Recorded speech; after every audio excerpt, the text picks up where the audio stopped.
John Joseph Gotti Jinder was born on October 27, 1940, in the South Bronx, New York City. He was the fifth of 13 children born to John Joseph Gotti Sutter and Filomena Fanny DiCarlo Gotti, both children of Italian immigrants who had settled in America seeking a better life. But the life young John was born into was anything but easy. The Gotti family struggled with extreme poverty. His father worked irregular jobs as a day laborer and was often unemployed, leaving Fanny to stretch whatever money she could find to feed her large family. For the children, hunger, hand-me-down clothes, and cramped living spaces were part of daily life. Growing up in these conditions left a lasting impression on John. Even as a boy, he resented the lack of stability and security his family had. He saw his father as weak and ineffective because he couldn't provide, and this shaped John's desire to rise above poverty by any means necessary. Unlike other children who might have dreamed of becoming doctors or athletes, Gotti admired power, respect, and the wealth he saw in neighborhood gangsters who never seemed to struggle the way his family did. The South Bronx of the 1940s and 1950s was a tough place for anyone to grow up, but especially for children of immigrant families. Italian, Irish, and Jewish gangs often clashed in the streets, and crime was everywhere. For John, this was more than just background noise. It was an education. He learned that toughness, loyalty, and reputation could mean survival. From a very young age, he showed a fiery temper and an unwillingness to back down from a fight, traits that would define his personality for the rest of his life. By the age of 12, John Gotti had already started hanging around older kids with reputations in the streets. He became part of a street gang known as the Fulton Rockaway Boys, where he quickly earned respect for his boldness and aggression. He wasn't afraid to take risks, whether it was stealing goods, running errands for local mobsters, or fighting rival gangs. Even in those early years, his charisma was noticeable. People were drawn to him, and he was naturally seen as a leader rather than just another follower. School never interested Gotti. He attended Franklin K. Lane High School, but his attendance was sporadic. Instead of focusing on education, he preferred the streets, where he believed the real lessons of life were being taught. He often skipped class, got into fights, and eventually dropped out by the age of 16. For John, school represented rules, restrictions, and authority he had no interest in respecting. The streets, on the other hand, offered freedom, money, and, most importantly, respect. One early story that showed the lengths John was willing to go happened when he was just a teenager. While trying to steal cement mixers from a construction site, he dropped one on his foot, crushing his toes. The injury left him with a permanent limp, which he carried for the rest of his life. For many people, that might have been a sign to slow down, but for John, it became a badge of honor, a reminder that he was willing to risk anything to climb out of poverty. During his teenage years, John also developed a love for style and appearance. Even when money was scarce, he made sure he dressed sharp, imitating the local Weza guys who wore expensive suits and carried themselves with confidence. This obsession with looking the part would stay with him throughout his rise, eventually earning him the nickname Dapper Don decades later. For John, appearances weren't just vanity, they were power. A man who looked important, he believed, would be treated as important. At home, life was difficult. With so many siblings and so little money, the Gotti household was chaotic. John often clashed with his father, blaming him for the family's struggles. Unlike some of his brothers, who tried to work honest jobs, John was determined not to live the same life of constant struggle and humiliation. He often encouraged his younger brothers. Peter, Jean, Richard, and Vincent, to follow him into the streets rather than waste their time with low-paying jobs. Eventually, all of them would become connected to organized crime, building what was essentially a Gotti crew within the larger Gambino family. By his late teens, John was already well known in his neighborhood. Police records from the 1950s show a string of arrests for petty crimes, street fighting, theft, and even hijacking trucks. Each arrest only deepened his reputation. To the authorities, he was becoming a repeat offender, a young man heading toward a life of crime. But to his peers, John was proving that he wasn't afraid of jail, wasn't afraid of police, and certainly wasn't afraid of taking what he wanted.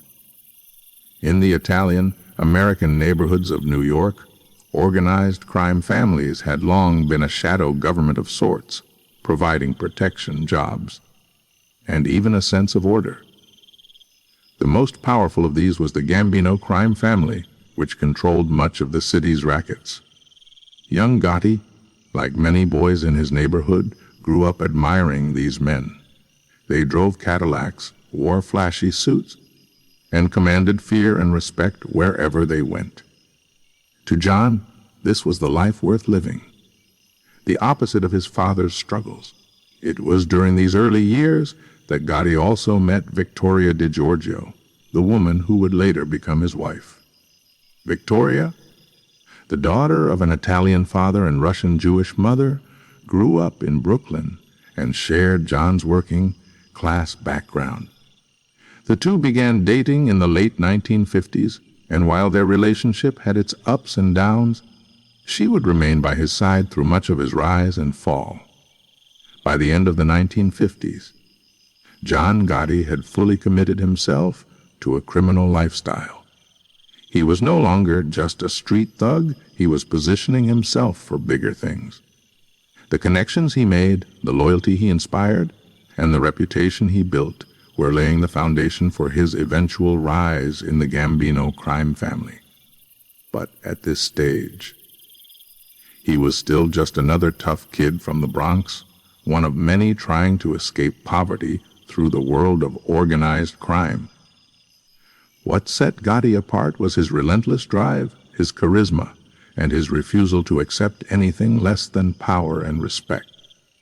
Those traits would soon propel him into the inner circles of the mafia, where his name would become one of the most feared and celebrated in American criminal history. As the 1950s turned into the 1960s, John Gotti's teenage years became a turning point in his life. By the time he was 16, he had officially dropped out of Franklin K. Lane High School, deciding that classrooms and textbooks could never provide the kind of life he wanted. Instead, he fully committed himself to the streets. The Bronx and Brooklyn neighborhoods he roamed were under the quiet but firm control of New York's 5 families, and for a young man with ambition, crime wasn't just a temptation, it was a career path. By then, John had already developed a reputation as someone fearless, tough, and quick-tempered. He wasn't the kind of boy to back down in a fight, and he always carried himself with an air of authority, even around older and more experienced gang members. Those who knew him said he carried himself like a leader, someone who could command respect with his presence. That charisma would serve him well in the dangerous and competitive world of organized crime. His first real crimes were small time but bold. With the Fulton Rockaway Boys, the street gang he joined in his early teens, he engaged in truck hijackings, car theft, and minor racketeering. Truck hijacking was a particularly lucrative activity in New York at the time. Thousands of trucks carrying everything from food to electronics traveled daily across the boroughs, and gangs like Gotti's would intercept them, take the goods, and resell them through underground channels.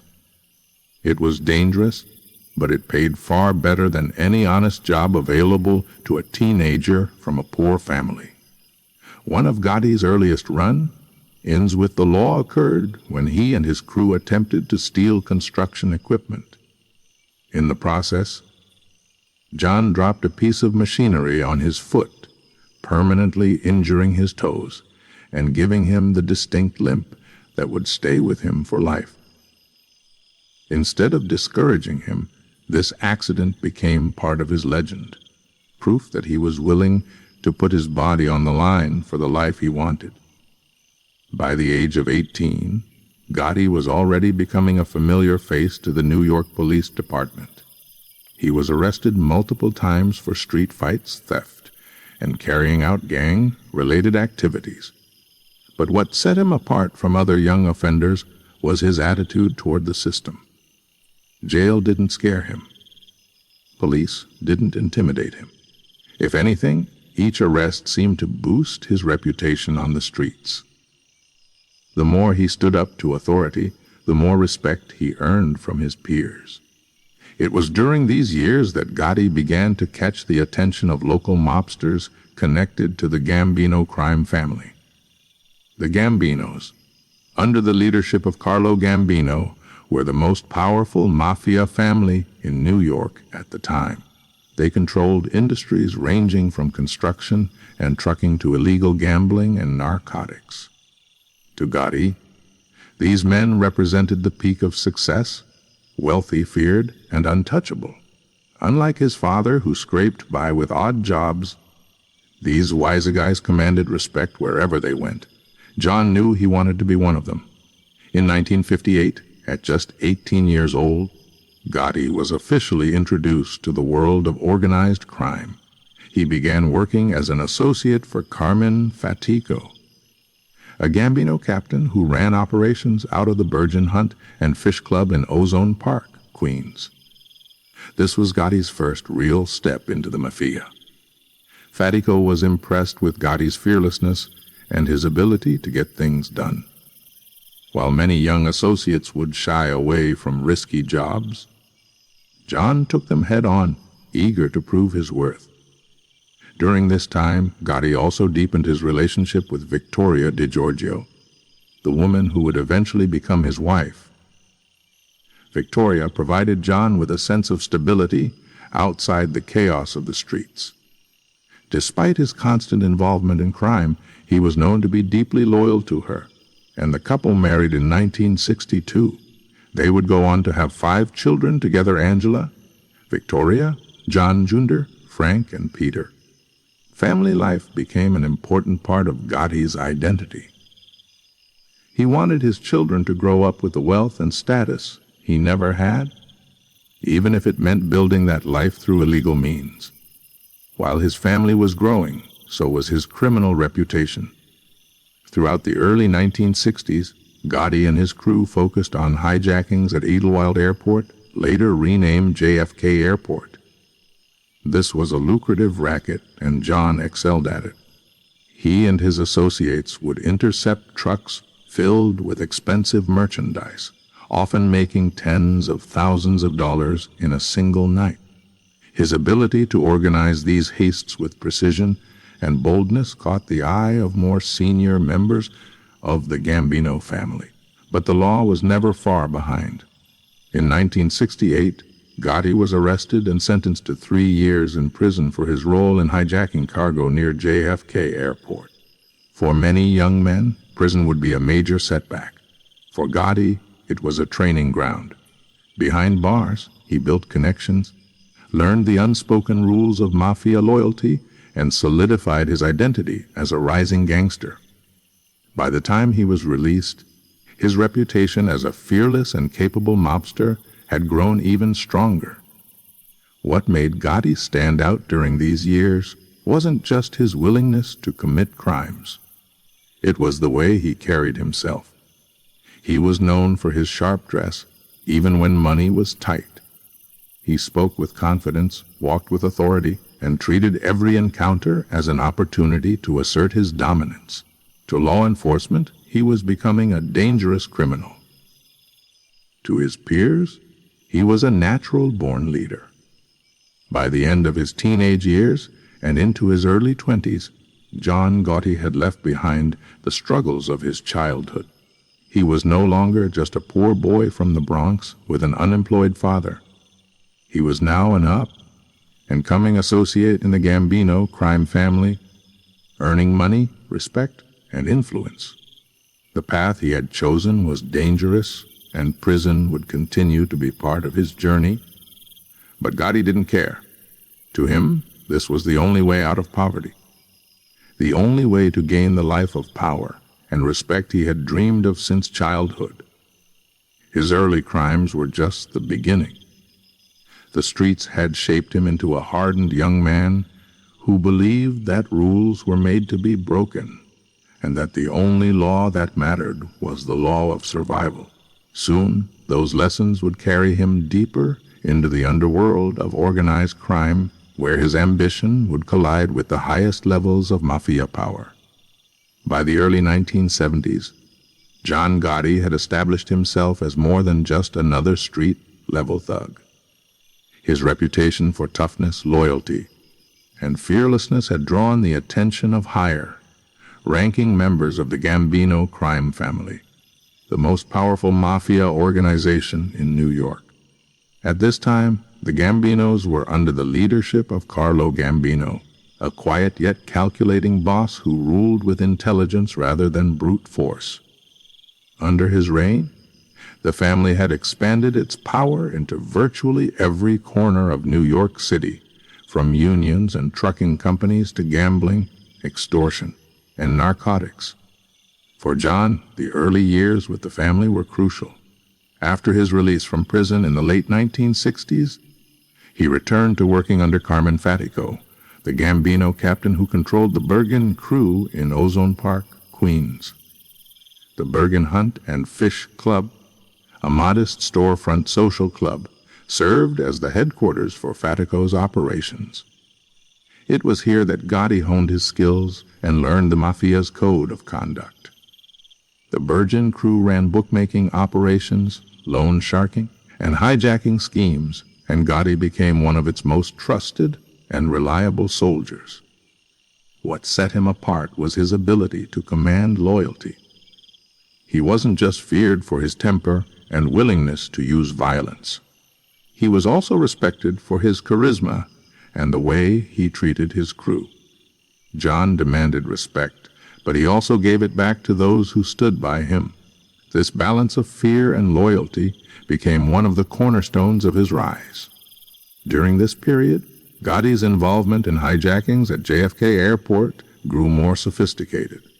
With his crew, he developed a network of insiders who would tip him off to shipments of high-value goods. Jewelry, clothing, electronics, and even narcotics moved through the airport daily, and Gotti's crew became experts at intercepting them. These operations brought in huge profits, which further cemented Gotti's reputation as a valuable earner, a critical trait in the mafia world, where money often spoke louder than violence. But as Gotti's power grew, so did his exposure to risk. In 1973, he was assigned a task that would define his future in the Gambino family. Emmanuel Manny Gambino, a nephew of boss Carlo Gambino, had been kidnapped and murdered by rivals in the mob world. The Gambinos needed retribution, and Gotti was chosen to take part in the killing of James McBratney, the man believed responsible for Manny's death. The McBratney murder was both a test and an opportunity. Gotti, along with associates Angelo Ruggiero and Ralph Gallion, lured McBratney into a Staten Island bar in May 1973. The plan was to kidnap him and deliver him alive, but things quickly spiraled out of control. During the struggle, McBratney was shot and killed. Though sloppy, the hit proved Gotti's loyalty and willingness to carry out the family's orders, even in dangerous situations. It also caught the attention of Carlo Gambino himself, who rewarded Gotti's service by promoting him within the family.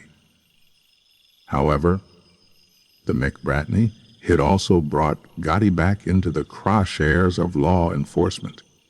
He was arrested later that year for his role in the murder, but his lawyer the skilled mob attorney Roy Cohn managed to negotiate a plea deal that reduced the charge to attempted manslaughter. Gotti served just a few years in prison, another example of how his blend of luck, connections, and cunning allowed him to escape harsher consequences. When he was released in 1977, Gotti was no longer just an ambitious associate. He was a rising figure in the Gambino family. That same year, Carmen Fatico stepped down due to legal troubles, and Gotti was chosen to take over as acting captain of the Virgin crew. This was a pivotal promotion. Now, John wasn't just a soldier following orders. He was a leader with his own crew, his own income streams, and his own authority within the Gambino hierarchy. As captain, Gotti continued to build his reputation as both a money maker and an enforcer. His crew's operations expanded, covering illegal gambling, loan sharking, and more sophisticated hijacking schemes. Gotti also deepened his relationships with key allies, most notably Angelo Ruggiero, his childhood friend, and Joseph "Joe Butch" Corral, a powerful Gambino soldier. Together, they formed the nucleus of what would later become Gotti's inner circle. At home, Gotti was also building a carefully crafted image.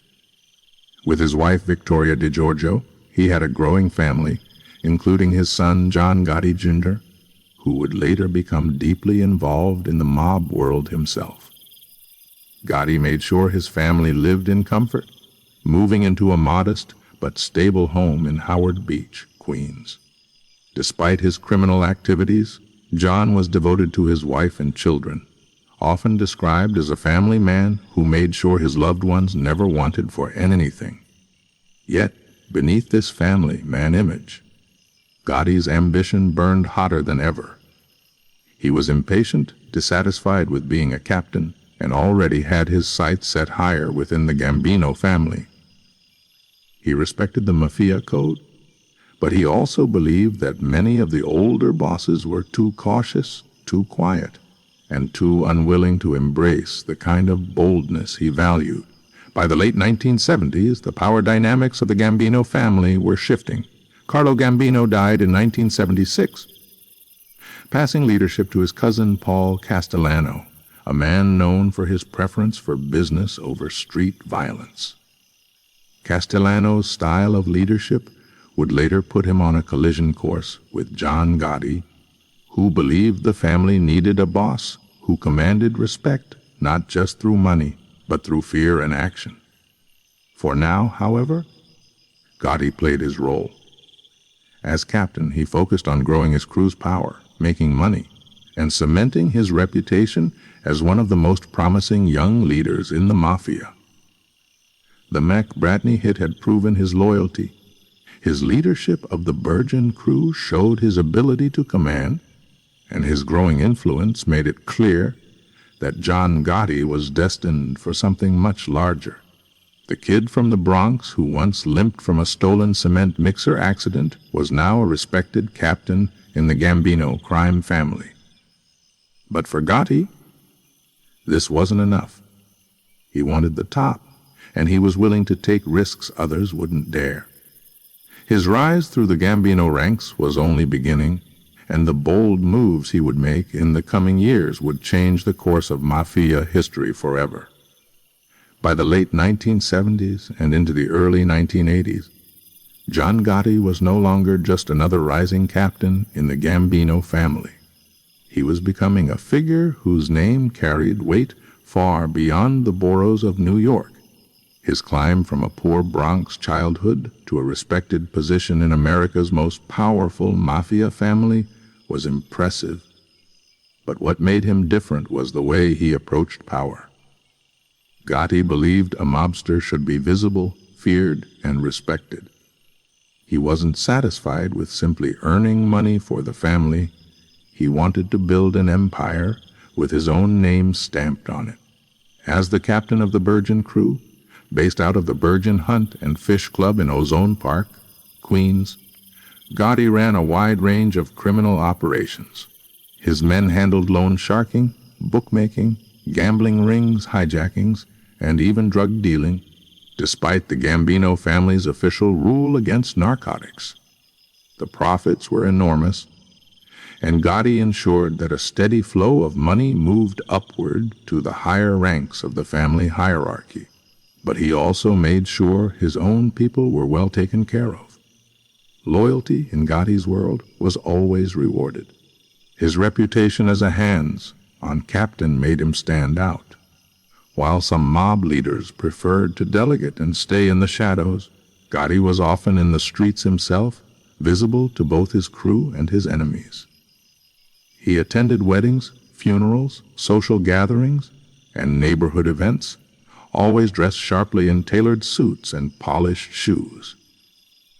To ordinary people in Howard Beach and Ozone Park, he was a Robin Hood figure, generous with money, always ready with a smile, and quick to help those in need.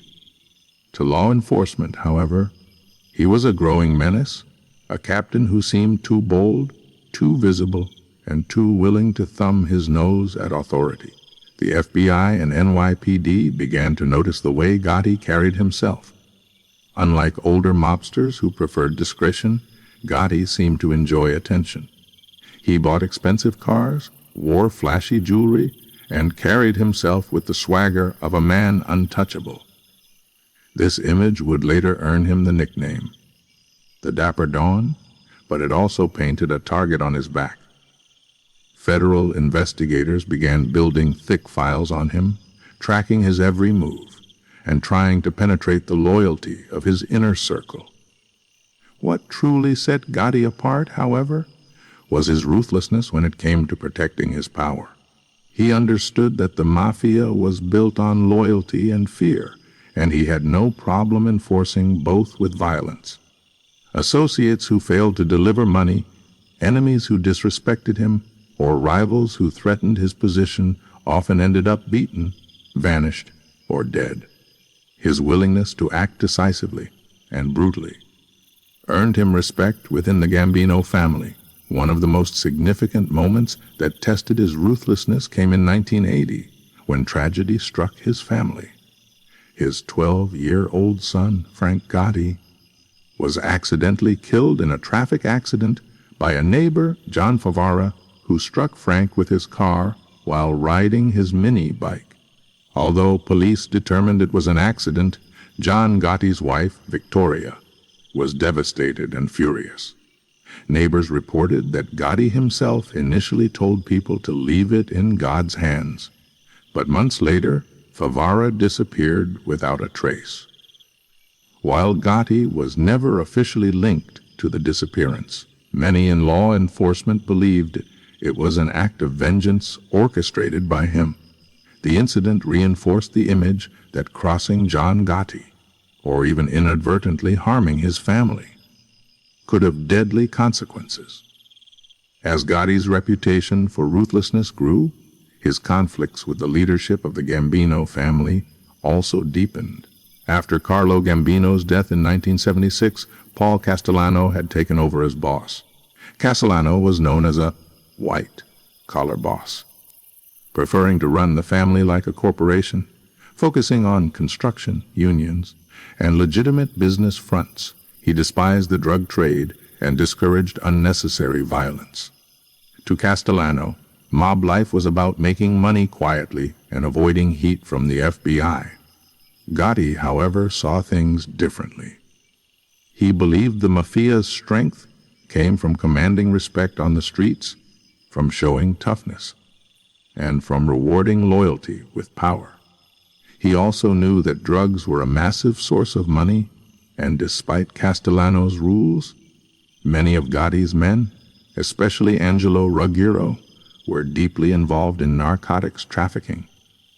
This growing divide between Castellano's leadership style and Gotti's street-driven approach created tension that would eventually explode into open conflict. Yet even as Castellano disapproved of him, Gotti's influence kept growing. He had built one of the most loyal and profitable crews in the Gambino family, and his name carried weight across the 5 families of New York. Captains from other families recognized him as a man of action, someone unafraid to take bold steps that others hesitated to make. Among his peers, he was admired and feared in equal measure. Law enforcement pressure, however, was increasing. By the early 1980s, the FBI had launched Operation Donnie Brasco and other undercover initiatives that exposed the mafia's inner workings like never before. Agents knew that John Gotti was not only a captain, but potentially a future leader of the Gambino family.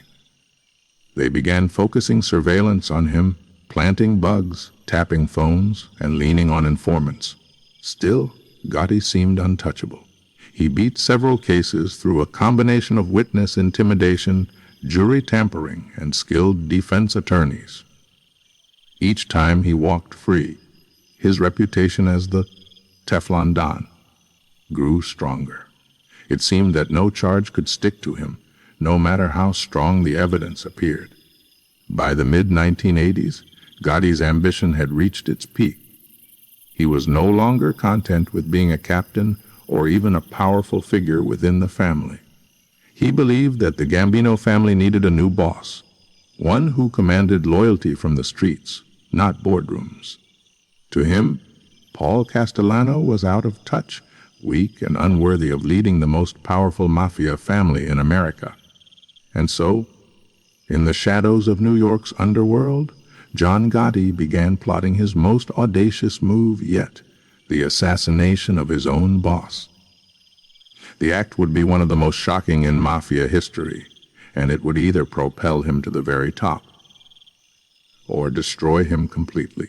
By the mid-1980s, the Gambino crime family was at a crossroads. Paul Castellano, who had taken over after Carlo Gambino's death in 1976, was firmly in charge, but his leadership style had created deep divisions.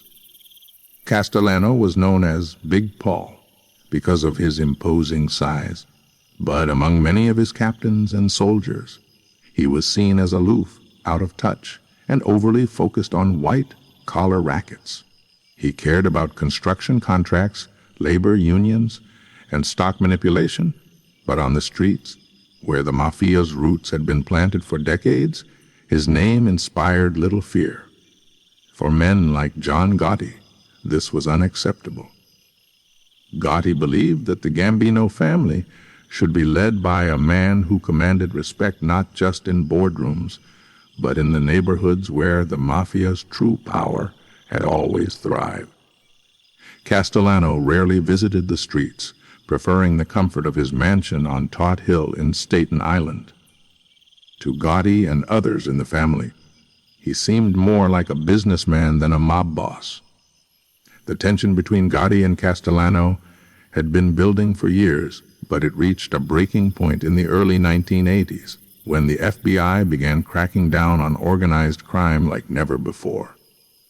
Operation Genovese, the commission case, and other investigations were putting mafia bosses in prison. Castellano, already paranoid, became obsessed with avoiding indictments. He ordered his men to stay away from drugs entirely, fearing that narcotics trafficking would bring even harsher law enforcement pressure. But this order created a dangerous conflict, because Angelo Ruggiero, Gotti's close friend and lieutenant, had been deeply involved in heroin trafficking. The FBI had bugged Ruggiero's home and car, capturing hours of conversations that implicated him, and potentially Gotti, in the narcotics trade. When Castellano learned of these tapes, he demanded to hear them. To Gotti, this was a direct threat to his survival. If Castellano believed he was tied to drugs, Gotti could easily be marked for death. At the same time, Castellano made another decision that infuriated many Gambino captains. In 1985, under mounting legal pressure, Castellano appointed his driver and bodyguard, Thomas Bellotti, as underboss. To the rank and file of the Gambino family, this was a slap in the face. Bellotti was seen as unqualified and unworthy, a man elevated not by respect, but by Castellano's personal favor. Many captains resented the move, and Gotti recognized an opportunity. Behind closed doors, Gotti began building a coalition. He met with other discontented captains, such as Frank DeSico and Salvatore. Sammy the Bull? Gravano, men who shared his belief that Castellano was weakening the family. Quietly but firmly, Gotti floated the idea of removing Castellano altogether. The plan was bold, even reckless. Killing a sitting boss of a mafia family without approval from the commission was a death sentence in itself. But Gotti believed the risks were worth it. If Castellano remained in power, Gotti's crew would eventually be dismantled. If Castellano were eliminated, Gotti could step into the vacuum. The opportunity came in December 1985. Castellano was scheduled to attend a dinner meeting at Sparks Steakhouse, a popular Manhattan restaurant, on the evening of December 16. Gotti and his men carefully plotted the assassination. They stationed shooters outside the restaurant, disguised in trench coats and fur hats, while Gotti and DeSico positioned themselves in a nearby car to oversee the hit. At around 5:30 p.m., Castellano's car pulled up to Sparks.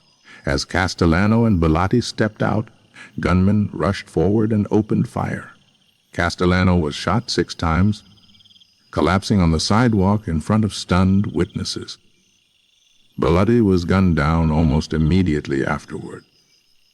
The murders took place in broad daylight, in one of Manhattan's busiest neighborhoods, with dozens of people watching. The brazenness of the act shocked the city and made headlines across the nation. From his car, Gotti watched the scene unfold. As soon as Castellano and Bellotti were down, he calmly drove away, leaving behind a bloody spectacle that would change mafia history. The message was clear: Paul Castellano was gone, and John Gotti had seized his moment. The aftermath was immediate and explosive. Law enforcement swarmed the scene, vowing to bring the killers to justice. Newspapers declared the murder the most daring mob hit since the days of Lucky Luciano and Al Capone. Within the mafia, the killing sent shockwaves. It was almost unheard of for a boss to be taken out without the commission's approval, and many wondered whether Gotti had overstepped his bounds. But instead of facing retribution, Gotti consolidated power. Within days of Castellano's death, he held meetings with other Gambino captains, assuring them that under his leadership, the family would thrive. His charisma and confidence won over many doubters. For those who resisted, fear kept them in line. By early 1986, John Gotti was the undisputed boss of the Gambino crime family, the largest and most powerful mafia organization in America. Gotti's rise to boss was a turning point, not just for the Gambinos, but for the entire mafia world. He represented a return to the street-driven leadership style that many believed Castellano had abandoned. He was visible, bold, and unafraid to assert his authority. To the public, he became the face of organized crime in New York, appearing on front pages and television screens in a way no mob boss had dared before. But this visibility came at a cost. The murder of Castellano had cemented Gotti's power, but it also painted a giant target on his back. The FBI, already watching him closely, now considered him their #1 priority. Prosecutors were determined to bring down the man who had just orchestrated one of the most brazen mob hits in modern history. Still, for John Gotti, December 1985 marked the moment he achieved what he had always dreamed of: the throne of the Gambino crime family. The poor kid from the Bronx, who had once limped away from a botched theft with crushed toes, was now the most powerful gangster in America. He had taken what he wanted in the most direct way possible. By eliminating anyone who stood in his path, the legend of the Teflon Don had truly begun. By early 1986, John Gotti had done the unthinkable. He had orchestrated the public assassination of Paul Castellano, seized control of the Gambino crime family, and solidified himself as the most powerful mobster in America. But unlike his predecessors, who ruled from the shadows, Gotti embraced the spotlight. He wasn't content to remain an invisible puppet master. Instead, he stepped forward as a figure larger than life, a gangster who dressed like royalty, spoke with authority, and strutted through New York City as though he owned it. The Gambino family under Gotti's leadership was at its peak. With an estimated 200 made men and thousands of associates, the family controlled rackets in construction, trucking, unions, gambling, loan sharking, and hijacking. Money poured in, not only from traditional mafia activities, but also from the lucrative drug trade, despite Gotti's public stance that narcotics were forbidden. Each week, envelopes stuffed with cash flowed upward through the family's hierarchy, and Gotti made sure his captains and soldiers felt rewarded for their loyalty. His headquarters, the Ravenite Social Club in Little Italy, became the nerve center of the family, buzzing day and night with mobsters, associates, and curious onlookers hoping to catch a glimpse of the new boss. What set Gotti apart was his image. Always dressed in expensive Brioni suits, silk ties, and perfectly polished shoes, he earned the nickname, the Dapper Don. He paid careful attention to how he was seen, knowing that appearances were power. He tipped generously at restaurants, posed for photographs, and carried himself with the swagger of a celebrity. In many ways he was. Television cameras followed him everywhere. Reporters shouted questions as he left courtrooms. Tabloids splashed his face on front pages with headlines like "The Teflon Don," a title born from his uncanny ability to escape conviction in trial after trial.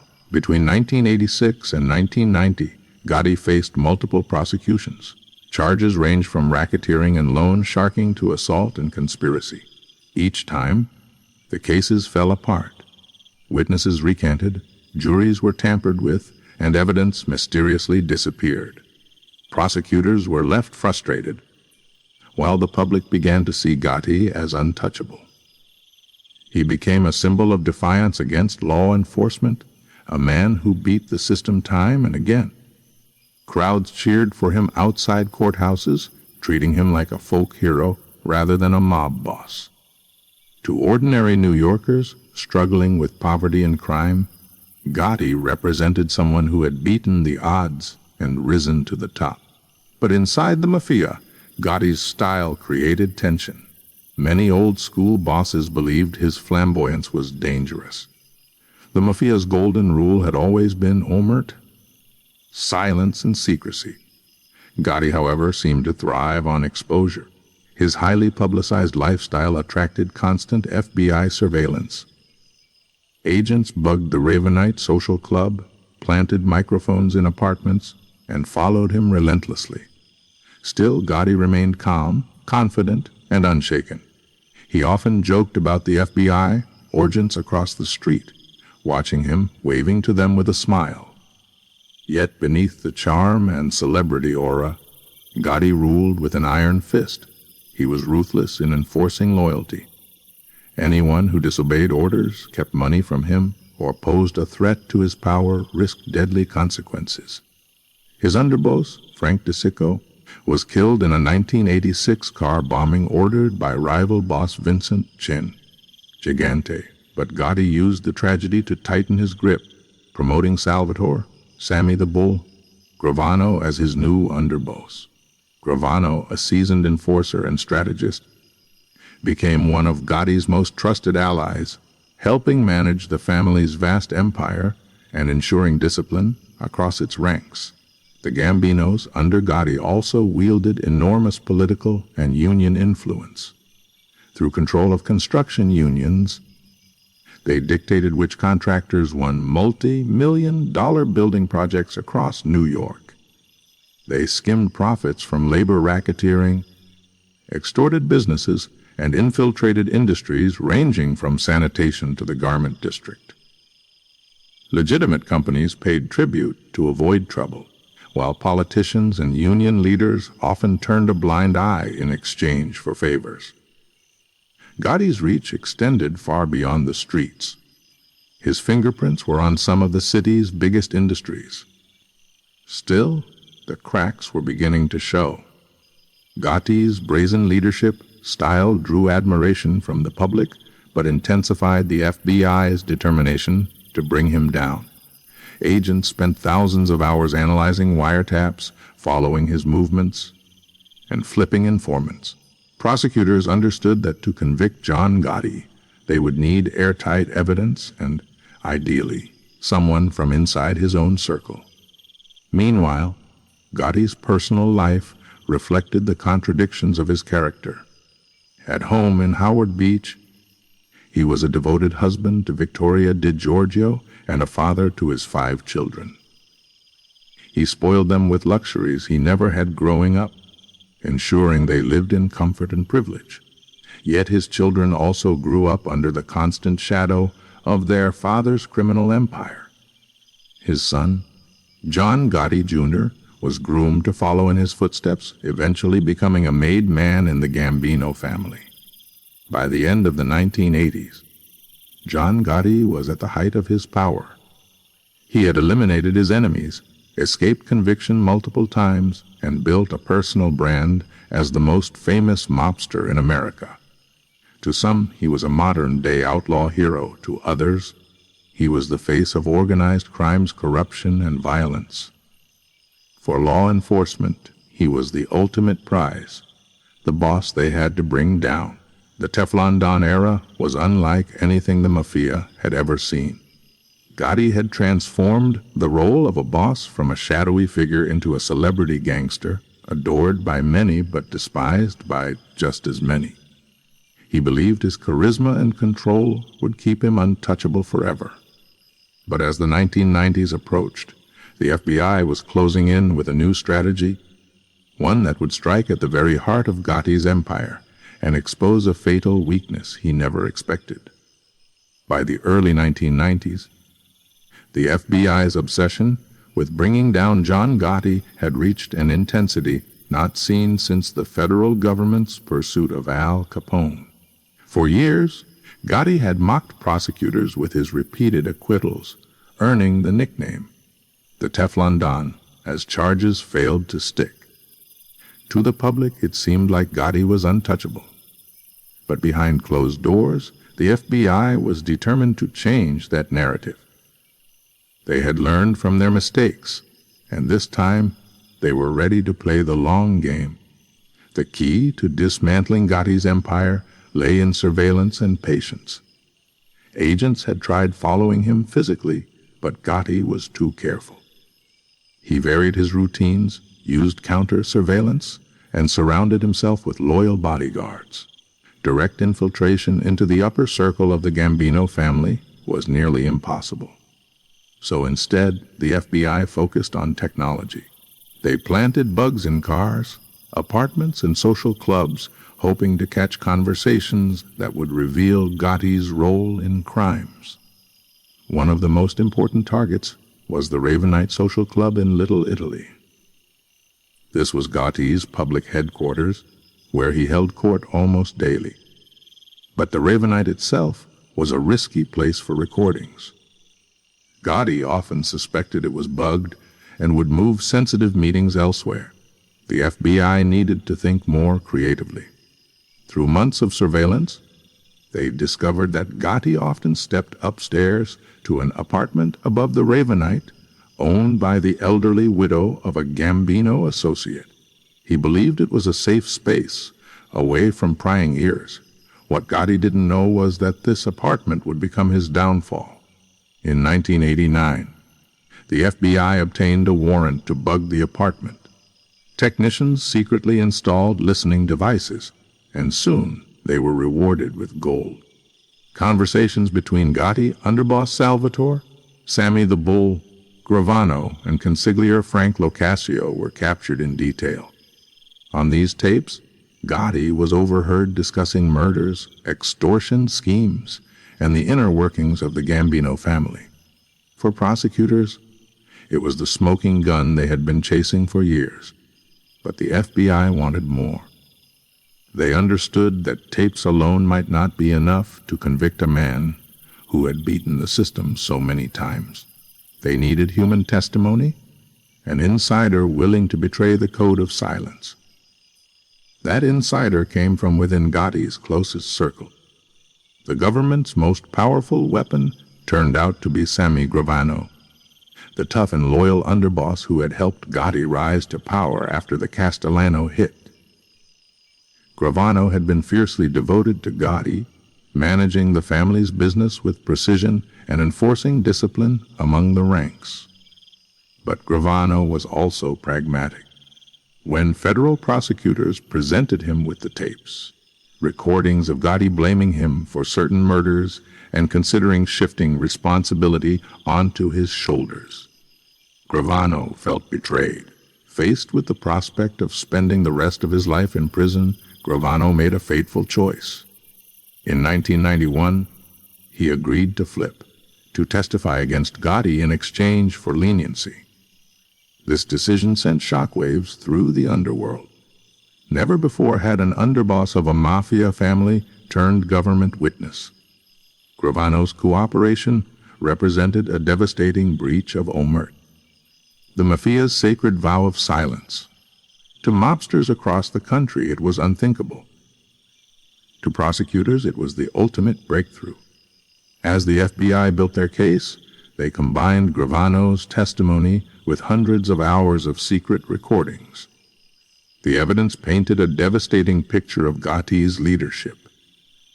He wasn't just a charismatic figurehead, he was directly ordering murders, extorting businesses, and running the Gambino family as a criminal corporation. Gravano's insider knowledge provided the context that tapes alone could not.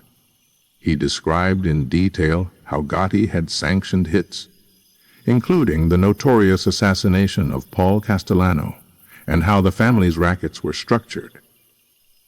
Meanwhile, Gotti remained confident. Even as indictments loomed, he projected calm and control. He dismissed Gravano's betrayal as the desperate act of a coward and continued to style himself as a boss who would never bow to government pressure. To his followers and to much of the public, he seemed as untouchable as ever. But privately, the walls were closing in. In December 1990, Gotti was arrested in a dramatic raid outside the Ravenite Social Club.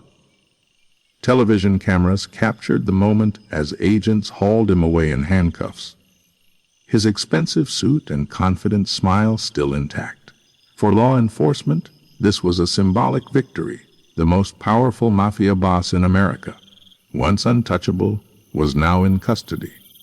The trial of John Gotti became one of the most watched legal spectacles of the decade. Crowds gathered outside the courthouse, cheering him on as though he were a rock star. Inside, prosecutors unveiled their arsenal of evidence: the Ravenite tapes, financial records, and most damaging of all, Gravano's testimony. Jurors listened as Gravano described conversations with Gotti about murders and money, corroborated by the recordings. For the first time, the Teflon Don's image as invincible began to crumble. The FBI's strategy had worked.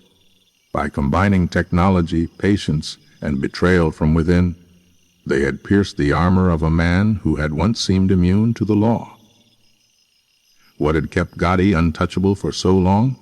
His charisma, his reliance on loyalty, his love of the spotlight, had also made him vulnerable. The more visible he became, the more evidence the FBI gathered. The more he relied on Gravano, the more devastating Gravano's betrayal would prove. As the trial unfolded, it became clear that John Gotti's reign as the untouchable Teflon Don was nearing its end. The man who had risen from a poor Bronx childhood to the throne of America's most powerful crime family now faced the greatest enemy of all. His own words captured on tape and his own underboss testifying against him. The stage was set for a dramatic fall. When John Gotti was arrested in December 1990 outside the Ravenite Social Club, the world knew something historic was about to unfold. The FBI and federal prosecutors had finally built the case they had long dreamed of. A case that combined hours of secretly recorded conversations, insider testimony from his underboss Salvatore, Sammy the Bull, Gravano, and the weight of years of surveillance. This wasn't just another indictment. This was the trial that would determine whether the soap, called Teflon Don, would remain untouchable, or whether the government would finally pierce his armor. The trial began in January 1992 at the United States District Court in Brooklyn. From the very start, it was clear that this was not an ordinary criminal proceeding. It was a media spectacle. Reporters lined up outside the courthouse each morning, photographers jostled for position, and curious citizens packed the gallery to witness the downfall of America's most infamous mob boss. For many, it felt like the final chapter in a drama that had spanned more than a decade. Gotti arrived in court each day immaculately dressed, as if attending a high-profile social event rather than a criminal trial. His suits were custom-made, his hair perfectly styled, his demeanor calm and collected. He smiled for cameras, waved to supporters, and carried himself with the same arrogance that had defined his reign. To his loyalists, this was the sign of a true boss, unshaken even as the government tried to bury him. But prosecutors knew better. They had stacked their case with evidence that even Gotti's charm and reputation couldn't erase. At the heart of the prosecution's case were the Ravenite tapes. Hours of secret recordings captured Gotti discussing the inner workings of the Gambino family. On tape, he complained about his men, ordered punishment for disobedience, and even spoke of murders. For years, Gotti had thrived by insulating himself from the actual crimes. His hands were clean, even if everyone knew he was pulling the strings. The tapes destroyed that shield. His own words tied him directly to the violent and corrupt operations of the family. But the tapes alone might not have been enough. The true hammer fell when Sammy Gravano took the witness stand. His decision to flip had stunned the underworld. Never before had a mafia underboss testified against his own boss. Gravano gave jurors a guided tour of the Gambino empire, laying out in meticulous detail how Gotti had risen to power, orchestrated murders, and reaped the profits of countless rackets. Gravano confessed to personally participating in 19 murders, an admission that shocked the courtroom. But what truly mattered was his account of Gotti's leadership. Gravano described how Gotti had ordered the assassination of Paul Castellano, how he had approved other hits, and how he had micromanaged the family's business down to the smallest details. Every word Gravano spoke was devastating because it was backed by the recordings. Jurors could hear Gotti's voice on tape and then listen as Gravano explained the context. Together, the testimony and tapes painted an airtight picture. The defense fought hard to undermine Gravano's credibility. They argued he was a traitor who had turned on Gotti to save his own skin, that he was a murderer using testimony as a bargaining chip. They reminded the jury that Gravano had taken lives with his own hands and that believing him was dangerous. But prosecutors had anticipated this. They leaned into Gravano's dark past, arguing that only someone as deeply involved as Gravano could explain how the mafia worked. They reminded the jury that Gravano's testimony was corroborated by Gotti's own words on tape. In the end, the defense's attacks couldn't erase the mountain of evidence. As the weeks went on, it became clear that Gotti's streak of lucky breaks had run out. The jury was unmoved by his swagger, the public adoration, or the legend of the Dapper Don. They were faced with cold, hard facts. On April 2, 1992, after only 14 hours of deliberation. The jury returned its verdict guilty on all counts.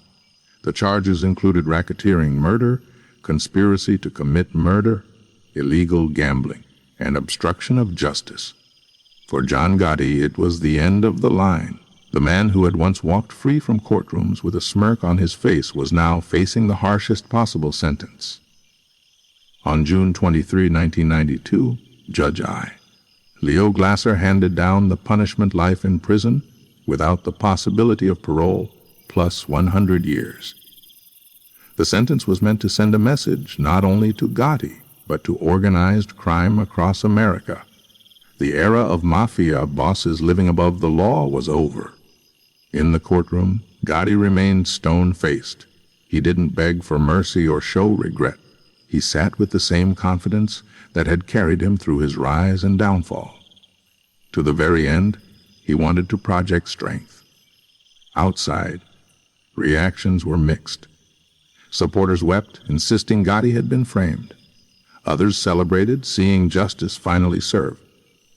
The FBI and prosecutors declared victory, hailing it as one of the greatest blows ever dealt to organized crime. Gotti was transferred to the United States Penitentiary at Marion, Illinois, one of the toughest federal prisons in the country. For a man who had lived surrounded by wealth, power, and adoring crowds, Marion represented total isolation. He was locked in a small cell for 23 hours a day, far from the streets of New York, where he had once ruled. The trial and conviction of John Gotti marked a turning point in American criminal history. It was the moment when the mafia's myth of invincibility cracked. For decades, mob bosses had operated with a sense of immunity, shielded by silence, loyalty, and fear. But technology, persistence, and betrayal from within had changed the game. Gotti's downfall was more than just the fall of one man. It was the dismantling of a way of life. For the Gambino family, the conviction left a vacuum. Leadership passed on, but the days of ruling with the same visibility and power were over. Law enforcement had proven it could infiltrate even the highest levels of the mafia, and the cost of betrayal had been laid bare for all to see. For John Gotti, the trial was the closing of one chapter and the beginning of another, the long, slow decline of a man who had once been the most powerful gangster in America, now reduced to a federal inmate with no way out. The Teflon Don had finally been nailed down. When the judge sentenced John Gotti to life without parole in 1992, the Teflon Don's world shifted forever. The man who had once ruled the streets of New York with power, charisma, and fear was now reduced to an inmate, stripped of his tailored suits and locked inside a concrete cell. For the first time in decades, Gotti was powerless. No longer the dapper Don in brownie suits, he was now inmate No. 18261-053 at the United States Penitentiary in Marion, Illinois, one of the harshest federal prisons in America. At Marion, Gotti faced near total isolation. The prison operated under a control unit system, meaning inmates spent as much as 23 hours a day in solitary confinement. For a man accustomed to commanding rooms filled with loyal soldiers, the silence was suffocating. His only regular company was the sound of guards' boots echoing down the corridors. Visits from family were tightly monitored, phone calls were limited, and letters were screened. The once flamboyant boss of the Gambinos was now just another prisoner trapped behind steel doors. Still, Gotti tried to maintain his image. He worked to keep his appearance neat, even in prison garb. He carried himself with the same pride and defiance that had defined his rise. To his supporters, this defiance was proof that prison could cage his body, but not his spirit. Yet as the years wore on, reality began to sink in. His empire was shrinking. The FBI's relentless pursuit of organized crime meant the Gambino family was no longer the unstoppable powerhouse it had once been. Rival crews were dismantled, and many associates turned government witnesses to save themselves. Gotti's reign was over, and the family was left fractured. One source of both pride and concern for Gotti in prison was his son, John Gotti Jr. Before his arrest, Gotti Sar had groomed his son to carry on the Gambino legacy. In 1988, Gotti Jr. was inducted as a made man, the ultimate sign of his father's faith. But after his father's conviction, John Jr. found himself under increasing legal pressure. Prosecutors targeted him as they had his father, determined to dismantle the Gambino family once and for all. The younger Gotti would face multiple indictments over the years, and though he avoided the life sentence that doomed his father, his repeated legal battles weighed heavily on the family. Inside Marion, Gotti's authority still carried weight. Many inmates, particularly those connected to organized crime, treated him with respect. Stories circulated of Gotti walking the yard with a quiet confidence, unafraid despite being surrounded by some of the most dangerous men in the federal system. Guards, too, acknowledged his presence. Some despised him as a criminal, while others were intrigued by his charisma. Even in confinement, the legend of John Gotti lingered. But time is relentless, even for the most powerful. By the mid-1990s, Gotti's health began to deteriorate. He developed head and neck pain that worsened year after year. In 1998, doctors diagnosed him with throat cancer, a disease that would ultimately claim his life. Prison treatments were limited, and though he underwent surgery and radiation, the cancer returned aggressively. By 2000, Gotti's once commanding figure was frail, his voice reduced to a rasp. The man who had once strutted down Mulberry Street like a king was now a sick prisoner shuffling through medical wards. In 2002, Gotti was transferred from Marion to the United States Medical Center for Federal Prisoners in Springfield, Missouri, a facility equipped to handle terminally ill inmates. By then, his condition had worsened drastically. His weight dropped, his strength faded, and his once sharp eyes dulled with pain.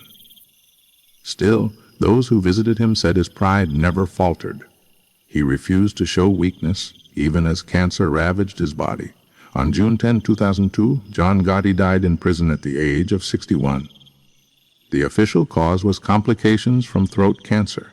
With his death, one of the most notorious chapters in American organized crime came to an end. News of his death made headlines around the world. Some mourned him as a folk hero, a man who rose from poverty to rule the mafia with style and defiance. Others remembered him only as a ruthless gangster who left behind a trail of violence, corruption, and broken lives. Federal authorities saw his death as the symbolic closing of an era. The Teflon Don had finally been silenced, not by prosecutors, not by rival mobsters, but by time and illness. His funeral was held in Queens, New York, drawing hundreds of mourners. True to Gotti's image, the service was lavish with limousines, floral arrangements, and an air of spectacle. Crowds lined the streets to watch as his coffin, draped in flowers, was carried to St. John Cemetery, the final resting place of many mafia figures. Even in death, Gotti attracted attention. His burial was both a tribute to his power and a reminder of his controversial legacy. For the Gambino family, Gotti's death left a vacuum that could never truly be filled. Leadership passed on, but no successor ever matched the charisma and notoriety of John Gotti. His name remained synonymous with the American mafia, and his story became a cautionary tale of ambition, arrogance, and the inevitable downfall of those who believe themselves untouchable. In prison, stripped of his empire, John Gotti had faced the truth he had always denied, that even the Teflon Don could not escape fate. His decline and death marked the end of an era, the twilight of the mafia's golden age in New York. And so, the once flamboyant boss, who had ruled with both charm and fear, met the same fate as so many men he had ordered to their graves, silent, powerless, and gone forever. When John Gotti died in June 2002, his body was buried in a cemetery in Queens, but his name lived on in the American imagination. Few figures in organized crime left such a complicated legacy. To some, he was a folk hero, a man who defied authority and lived life on his own terms. To others, he was a ruthless gangster, responsible for countless murders, extortion rackets, and a culture of fear that scarred communities. Whatever the opinion, one thing was certain: John Gotti had become one of the most famous mobsters in modern history. Part of Gotti's legacy was built on his media image. He was not the first mafia boss, nor the most financially successful, but he was the most visible. Earlier bosses like Carlo Gambino or Vito Genovese had thrived in secrecy, operating quietly behind the scenes. Gotti broke that mold. He embraced the cameras, flashing smiles at reporters, arriving in court like a celebrity, and dressing in designer suits that turned trials into red carpet events. The media nicknames, the Dapper Don, and later the Teflon Don, cemented him as a cultural figure. He wasn't just a gangster. He was a brand. Hollywood and pop culture quickly absorbed his story. Television shows, documentaries, and films drew inspiration from his life. Characters in series like The Sopranos carried shades of Gotti's bravado and contradictions. Family man at home, ruthless killer in business. His story appeared in books, crime documentaries, and even feature films, with actors like John Travolta portraying him on the big screen. Even rap music, fascinated by outlaw figures, occasionally referenced Gotti as a symbol of power and defiance. But beyond the pop culture fascination, Gotti's true legacy lies in how his reign shaped the fall of the American mafia. His decision to live flamboyantly, to court the press, and to expose himself to constant attention was thrilling to the public, but disastrous for organized crime. For decades, the mafia had thrived on omertà, secrecy, silence, invisibility. Gotti shattered that tradition. By putting himself in the spotlight, he put the entire Gambino family under a magnifying glass. FBI agents didn't have to search hard to find him. He was on the front page. And then came Sammy Gravano's betrayal, a moment that revealed the mafia's deepest vulnerability. If even an underboss could break omertà and testify in court, the code that had protected organized crime for generations was no longer unbreakable. After Gotti's conviction, dozens of mobsters across different families chose to cooperate with authorities. The fear of being a rat had once kept men silent. Now survival outweighed loyalty. Law enforcement used this to dismantle the mafia systematically, case by case, family by family. The Gambino family itself struggled after Gotti's downfall. His son, John Gotti Jr., briefly assumed leadership but faced multiple prosecutions of his own. By the mid-2000s, the Gambinos were still active, but no longer the dominant empire they had been under Gotti. Other families, too, weakened under constant federal pressure. What had once been a shadow government of New York City, the 5 families ruling with power and fear, was reduced to fragments of its former self. In many ways, John Gotti's arrogance had accelerated the mafia's decline.